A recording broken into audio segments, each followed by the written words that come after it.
डर की दास्तान।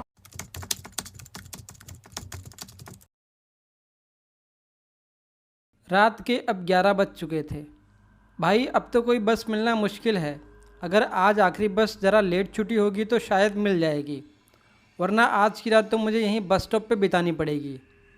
ऐसे अपने मन में सोचकर नागेश ने अपनी बैग को ठीक की और सामने की बेंच पर जाकर बैठ गया। लेकिन नागेश को कहाँ पता था कि वो आज की रात मौत का सफ़र करने वाला था। नागेश एक बड़ा ही होनहार लड़का है। उसने अपने जॉब के बल पर गांव में ज़मीन ली और इस पे अपना घर बनाया है। घर वाले हमेशा से उसके पीछे पड़े रहते हैं कि शादी कर लो, लेकिन वो कहता है कि जब तक मेरी पसंद की लड़की नहीं मिलेगी तब तक मैं शादी नहीं करूँगा। उसका कहना भी सही था। उसके दोस्तों की शादियाँ टूट चुकी थी या फिर उनमें झगड़े चल रहे थे, इसलिए वो चाहता था कि कोई ऐसी मिले जो उसे समझ सके। नागेश ने अपनी घड़ी घुमाकर टाइम देखा तो रात के 11:30 बज चुके थे। अब उसने बस के आने की आस खो दी, लेकिन तभी सामने से हॉर्न मारते हुए एक बस आई। नागेश ने कहा, शुक्र है बस तो आई। कंडक्टर ने बस का दरवाज़ा खोला और नागेश बस के पीछे के दरवाजे से अंदर गया। टिकट निकाली और वो आराम से अपनी सीट पर बैठ गया। लेकिन कंडक्टर ने कहा, यह बस आज रास्ते में ही रुकेगी, आखिरी स्टॉप पर नहीं जाएगी। आपको बीच में ही कुछ इंतज़ाम करना होगा। इसके इंजन में खराबी है, बहुत गर्म हो चुका है। नागेश को और पसीना चालू हुआ। रात बढ़ रही थी लेकिन परेशानी ख़त्म होने का नाम ही नहीं ले रही थी। जो होगा अब देखा जाएगा, ये सोचकर नागेश ने खिड़की के बाहर देखना चालू किया। ठंडी हवा अंदर आ रही थी और काफ़ी अच्छा लग रहा था। उसने सामने बस में देखा तो ड्राइवर के पीछे कोई बैठा था। उसने खड़े होकर देखा कि वो एक औरत थी। इतनी रात को इस रास्ते पर कोई औरत को नागेश ने पहले कभी नहीं देखा था। उसने सोचा कि कोई ड्राइवर या कंडक्टर का रिश्तेदार होगा। अब नागेश को खुद नहीं पता था कि उसे बस आगे जाकर कहाँ छोड़ने वाली थी। अब रात के 12 बज चुके थे। बस एक जगह कर्र करके आवाज़ करके रुक गई। ड्राइवर बोला, अब बस यहाँ से आगे नहीं जाएगी, तुम उतरकर कोई अपना जुगाड़ देख लो। नागेश का घर आने में भी कम से कम 10 मील का फासला था और रास्ते में घना जंगल। पैदल जाना किसी खतरे से खाली नहीं था। नागेश नीचे उतरता है और रास्ते पे एक जगह जाके रुक जाता है। उसके पीछे वो औरत भी उतरती है। नागेश ने उसको जैसे ही देखा वो तो बस देखता ही रह गया। वो भला भी खूबसूरत थी। वो एक लड़की थी। उसको देखकर नागेश ने अपनी घर जाने की परेशानी भूल गया। वो तो उसे देखता ही रह गया। उसको भी कुछ ऐसी ही खूबसूरत लड़की की तलाश थी। सामने जाकर नागेश ने उससे बात करना चालू किया, आप इतनी रात को कहाँ जा रही हैं? ये बस वाले भी ना ऐसे बीच रास्ते में ही उतार दिया। उस लड़की ने नागेश को देखा। उसकी आंखें बहुत ही खूबसूरत थी। नागेश उसकी आंखों में खो गया। कुछ बोल पाता तभी उस लड़की ने कहा, मेरा घर यहाँ के पास में ही है, पैदल जा सकते हैं, अगर आप चाहो तो मेरे घर चल सकते हो। नागेश ने सोचा, एकदम से कोई अपने घर चलने के लिए कैसे कह रहा है। वो ज़रा संभल गया। उसने कहा, नहीं मैं यहीं रुकता हूँ, कोई और मिल जाएगा तो उसे अपने घर तक लेके चला जाऊँगा, बेवजह आपको कोई तकलीफ़ होगी। फिर वो लड़की बोली, अरे घबराओ मत, मैं और मेरी माँ रहती हैं घर पे, अगर चलना हो तो चलो मेरे साथ। इतना विश्वास नागेश के लिए काफ़ी था तो वो उसके पीछे चल पड़ा। घना जंगल और कच्चा रास्ता। नागेश ने चप्पल पहनी थी। उसको जल्दी चलना मुश्किल हो रहा था। काफ़ी दूर जाने के बाद नागेश के पैर में गिल्ली मिट्टी फंसने लगी। रास्ते में दोनों ने बिल्कुल भी बात नहीं की। अचानक नागेश की चप्पल कीचड़ में अटक गई। वो निकालने के लिए अपनी मोबाइल का टॉर्च चालू किया और नीचे झुका और चप्पल को हाथ में लेकर खड़ा हुआ। सामने भयंकर अंधेरा था, कुछ भी दिखाई नहीं दे रहा था। पीछे वो रास्ता जहाँ वो बस छोड़कर आया था, ना ही वो लड़की दिख रही थी ना ही वो रास्ता दिख रहा था। उसने आवाज़ लगानी चाहिए, लेकिन आवाज़ क्या लगाता, किसको लगाता? वो नाम भी तो नहीं जानता था उस लड़की का। हे भगवान, अब मैं क्या करूं, कहाँ जाऊं? नागेश खुद को कहने लगा। नागेश ने अपने मोबाइल में देखा तो उसकी बैटरी भी डाउन हो चुकी थी और उसमें नेटवर्क भी नहीं आ रहा था। उस जंगल में लाइट लगाने के लिए काम आएगी ये सोचकर उसने मोबाइल को बंद कर दिया। लेकिन आजू बाजू देख के पता चल रहा था कि कोई जंगली जानवर नज़दीक आ रहे हैं। उसने चढ़ने लायक पेड़ एक देखा और उस पर चढ़कर जाकर बैठ गया। वहाँ उसे कोई खतरा नहीं था। अपनी बैग को लेकर वो एक टहनी पर बैठ गया। उसे नींद आ रही थी, लेकिन वो उस लड़की के ख्यालों में खोया था और डर था कि उसे अगर वो सो गया तो वो नीचे गिर जाएगा तो लेने के देने पड़ जाएंगे। इसलिए आंखें फाड़कर वो उल्लू की तरह जागता रहा। नीचे खूंखार जंगली सूअर घूम रहे थे।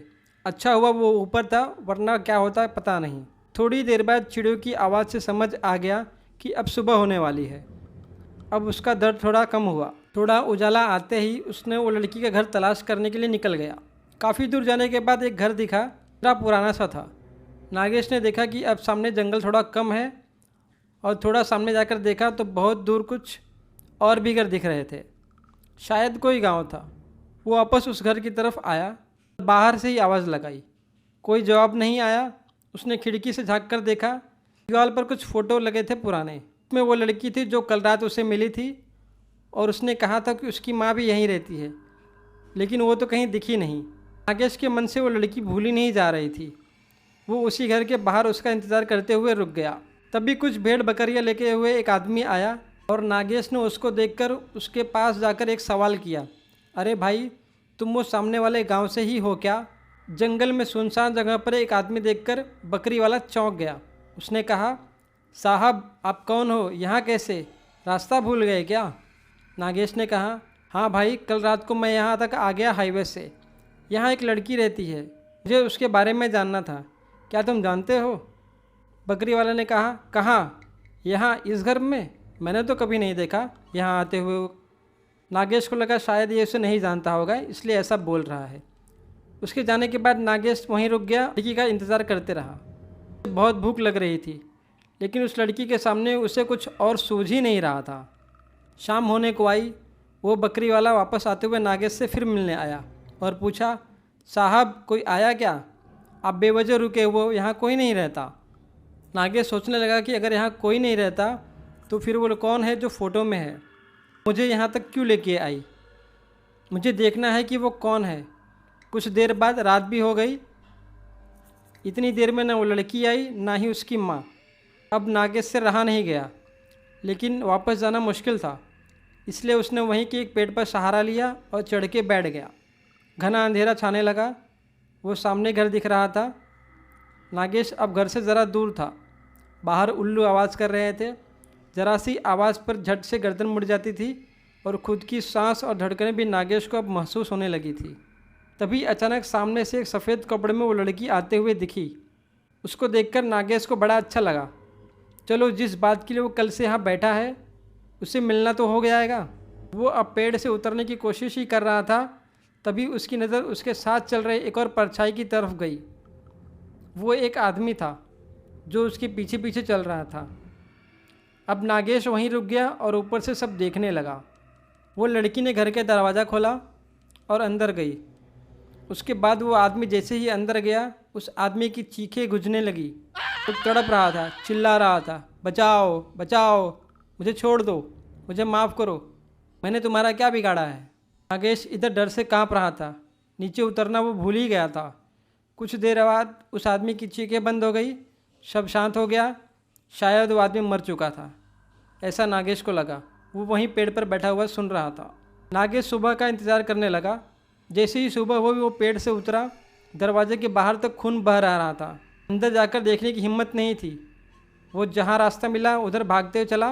उसने अंदर वो लड़की है भी या नहीं ये नहीं देखा। भागते हुए कैसे तो उसको हाईवे मिला और अपने घर तक पहुँच गया।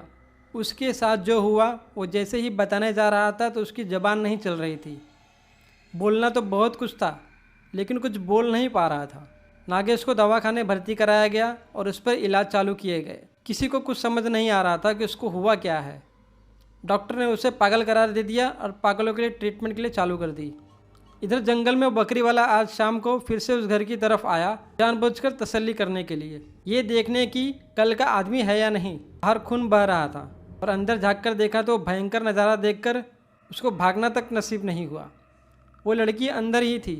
वो आदमखोर बन चुकी थी। खून ही खून था। वो जानवर जैसे मरे हुए उस आदमी का मांस खा रही थी। बकरी वाले के मुंह से चीख निकली, लेकिन वो आखिरी बार थी। उसको देखते ही वो लड़की शैतान बन गई। उसके सफ़ेद कपड़े पर भयंकर लाल हो चुके थे। खून से लथपथ वो बकरी वाले की तरफ लपकी। उसने उस बकरी वाले को अंदर खींच लिया और उसे मौत की घाट उतार दिया। अब काफ़ी रात हो चुकी थी। जंगल सुनसान और खूंखार बन गया था। उस खूबसूरत लड़की के अंदर शैतानी आत्मा का राज तो सिर्फ नागेश ही जानता था, लेकिन अब वो पागल हो चुका था। वो लड़की अपने सफ़ेद लिबास में घर से बाहर निकली और अपने नए शिकार की तलाश में हाईवे की तरफ चल गई। दोस्तों, अगर आपको ये कहानी पसंद आई है तो वीडियो को लाइक करें और चैनल को ज़रूर सब्सक्राइब करें।